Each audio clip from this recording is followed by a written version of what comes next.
cover of my Bible in Style magazine.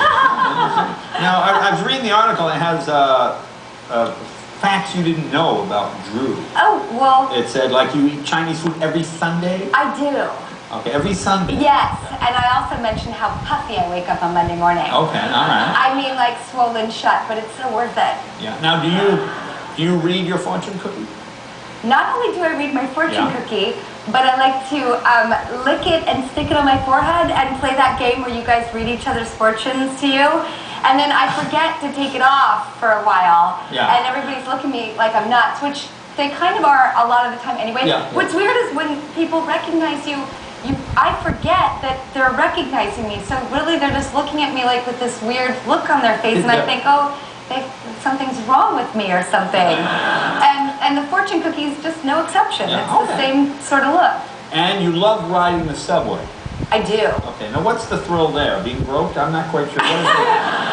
The thrill there is like getting time back in my life. Taxis take about, half an hour, 45 minutes, and the subway's like 10 or 15. And I like the hustle bustle. I mean, that's the best. People, but hey, are you that girl from the movies?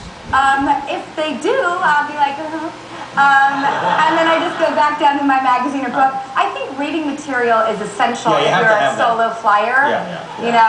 It's like I go to dinner by myself and I ride the subway, and I like being alone. I crave it. And if I go out without my reading material, I'll feel very naked. But if I have it, it's like armor. Okay. Now, it also said you want to be a travel writer. I do. Okay. So I'll describe the most exotic place you've been. Well, I love India. India. My wife loves India. That's what you said. Yeah, she just got back. She said it was the greatest place she'd ever been. It's extraordinary. Anytime you get to go, just the further you can go, the more cultures you can experience. I get to go to Africa quite often, working with the World Food Program, and it's just, I went to Bhutan and like trekked through the Himalayas by myself.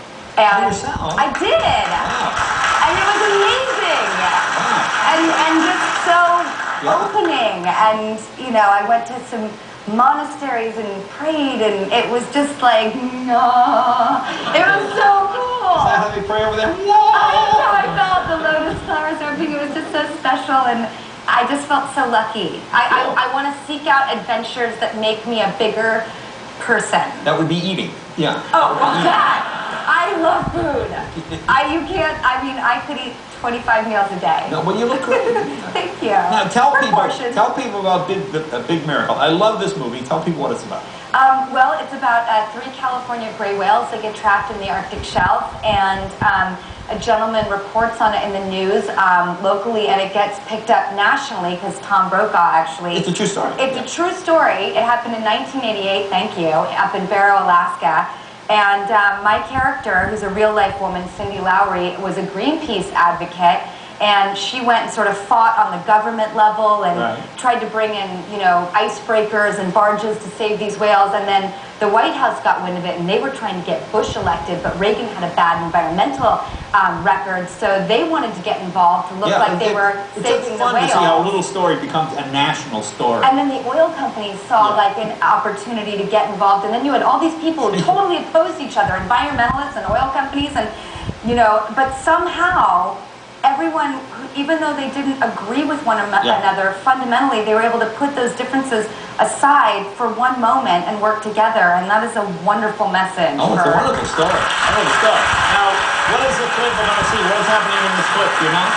I believe I'm talking to John Krasinski, who is the guy who breaks the story. Right. And I'm talking about, I've been down with the whales in the water, and he's asking me to share my experiences with, people on television. Yeah, that's right, but you weren't being effusive enough, and he was trying to get you to be more. Here, let's take a look. She's a staunch character, now she's trying to be emotional. Why do we care about whales this much at all? I mean, what if they were deer or lizards or something? Because even though they're strong and big and powerful, they're vulnerable too.